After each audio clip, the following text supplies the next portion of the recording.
the place we lived when we were young, in a world of magnets and miracles.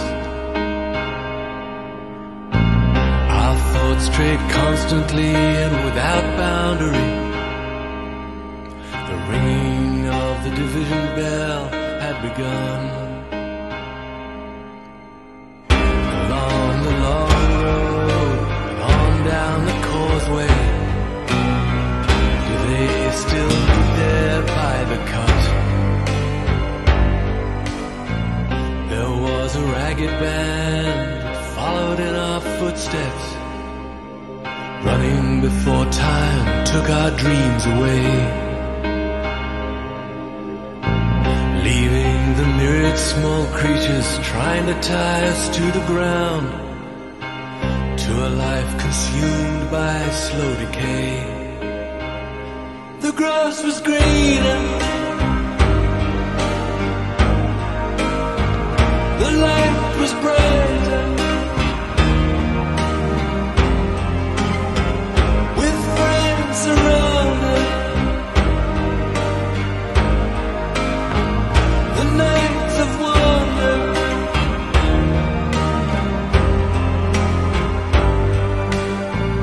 looking beyond the embers of bridges glowing behind us, to a glimpse of how green it was on the other side. Steps taken forwards, but sleepwalking back again, dragged by the force of some inner tide. At a higher altitude, the flag unfurled, we reached the dizzy heights of that dreamed of world.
Encumbered forever by desire and ambition,